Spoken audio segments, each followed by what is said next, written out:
Hey there, thanks for coming back to All About the Geek. Today, we're going to look at conventions. With just over a month before Emerald City Comiccon in Seattle, I started thinking about the fact that I've given people a lot of advice over the years about how to enjoy a convention.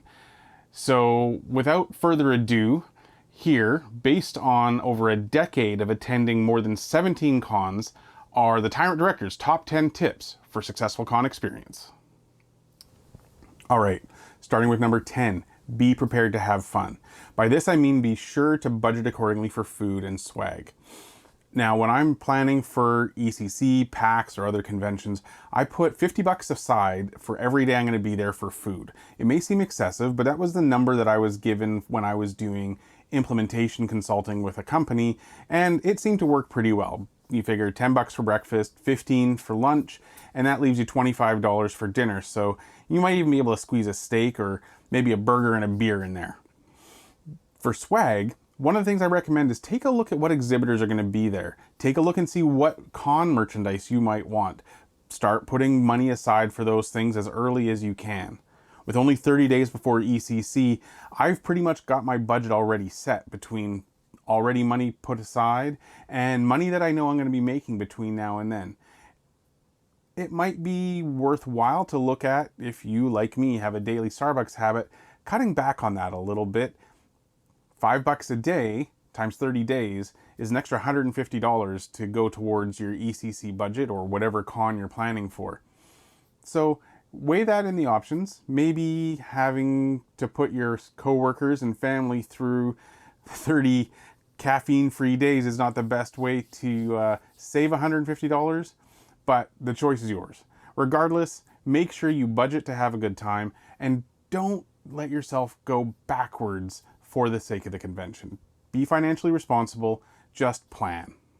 Number 9 is less a planning thing and more a state of mind. Your neighbors may be dicks.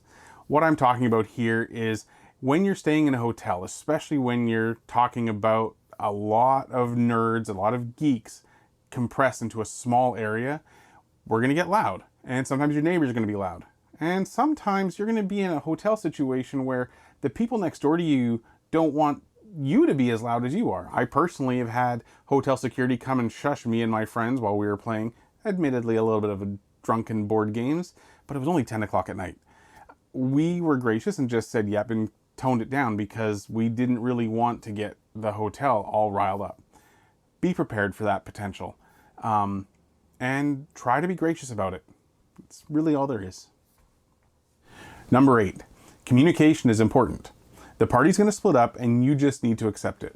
Now, if it's just you and your significant other, it's probably not likely you're going to be separated too far too often. But even still, it can happen, and I think it's important that both you and whoever else you're traveling with have a way to reach each other while you're at the convention. Wi-Fi is going to be sketchy, so you're going to be relying on cellular technology, which is also going to be somewhat delayed. I've seen text messages delayed as much as half an hour while at the Washington State Convention Center for PAX or ECC.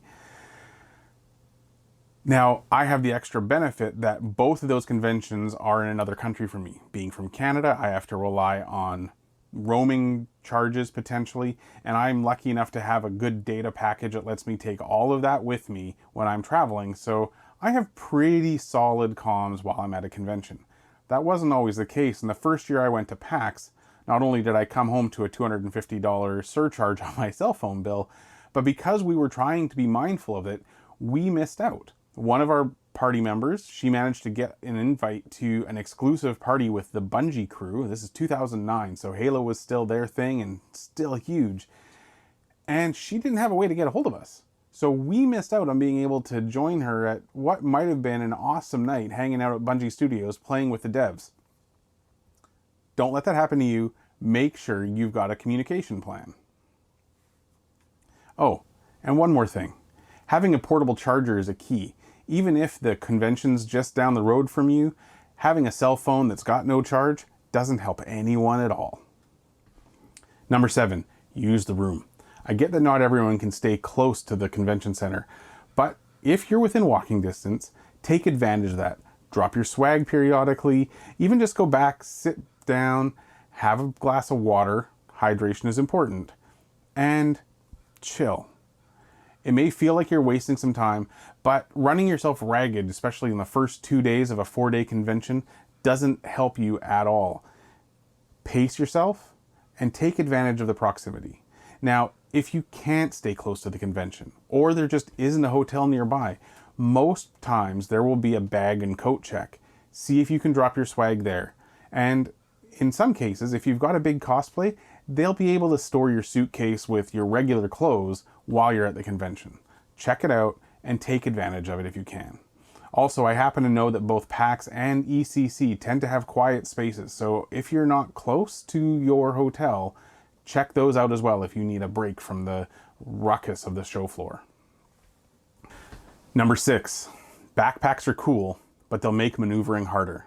I usually take my con bag of holding, this one right here. It's smaller than your average satchel bag, but is longer and has several pockets for organizing.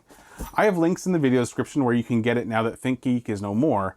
I also have a smaller backpack which I've used, and it's pretty good, but really the con bag is where it's at. They're about $30, either US or Canadian, which is kind of odd that the price is the same regardless of the currency. So check it out. Like I said, I'll have a link to the GameStop and ebGames, which are the current retailers of what's left of the ThinkGeek empire. Number 5. Getting in line for the doors at 9 o'clock is the same as showing up at 10:15. I know, this is a personal thing, but I've lined up to be the first one through the door, and really getting in line at 8:30 or 9 o'clock in the morning for most cons will be the same as walking up just after the doors open at 10:15. For me, just taking that extra time in the morning means that I'm going to get a solid breakfast, I can make sure that I'm ready for the day and I'm not rushed, and if I had a late night, I can sleep in a little bit. So unless there's a specific reason, like a panel or celebrity that you're waiting for, enjoy the vacation, sleep in, and eat breakfast. Tip number 4, don't overplan. Coming from me, this is huge. I tend to overplan most things, but for Comic-Con, I use whatever tools they give me to find out what panels I'm interested in, and then decide on the day what I'm going to actually go to. This gives me the flexibility to wander the show floor and see if there's something else that may interest me. For instance, game companies that are there don't list what games they're bringing or what demos might be available. So there may be some new hotness board game that I want to try, and it's going to conflict with the lightsaber training panel that I was going to go to. That's okay. I, A, know there's more of that panel potentially, and B, know what other panels I can use to fill in the rest of my time later if I so choose. Use the app to plan and know what's there, but don't use it to set a firm schedule. You're never going to be able to maintain it, so just relax and have a good time. I shouldn't have to say tip number 3. I really shouldn't, but I'm going to, because if I don't, someone's not gonna. Wash your hands. Con crud is real. Avoid it with a little basic hygiene. And while you're at it, shower every day, and deodorant doesn't hurt either. All right? I've said it, it's done, carry on. Number 2, eat breakfast. It seems obvious, but on that first day especially, when you get to the show, you're not even gonna think about lunch. So have a decent breakfast, not just a banana and an energy drink. I might not have done that at all a couple of years ago for every breakfast and called it my yellow breakfast. I had a great time at the convention, but I also had to go and get lunch every day. And that is not always a good thing. Sometimes you want to be able to spend more time at the show floor and just be able to munch on a granola bar or some bag of chips you picked up at the snack bar. Eating solid breakfast means you'll have the most flexibility for how you plan the rest of your day. On the subject of food, take an opportunity before the con starts and do some recon. Use Google Maps. It's a great resource, and look for things that are outside of the 2-block radius around the convention center. Check out 3, 4, even 5 blocks away. You may find great little shops that are going to be way less busy because people are trying to not miss time on the show floor. But instead of giving up that time by walking 3 blocks, they're giving up that time standing in line. And trust me, it's way more interesting to walk 3 or 4 blocks and get food quickly and get back to the con. You may actually be faster than the guy who's waiting in line for half an hour at the subway at the bottom of the convention center. So do some research, check it out. Tip number 1, good shoes. This goes without saying that if you've traveled at all, you already knew this. But if this is your first convention or the first time you've traveled, you may not realize just how critical it is to have a solid pair of shoes to wear as you're walking. Now, while I'm at a convention, I'll average 7 to 8 miles a day, and I've clocked over 10 miles some days. And if I didn't have a pair of shoes that was sturdy with good support, there's no way that I'd be ready to go day 3 and day 4 of the con. Never mind that if I decide to stay in a local area for another day or so afterwards, I'm still going to be out on my feet walking around checking out the sites. So what I would recommend is right now, pause the video, go get your shoes, take a look at them, make sure they're ready to go. And if not, start looking for a new pair. And realistically, you want those bought no more than 3 weeks before the con, and you want to start wearing them in as soon as you can.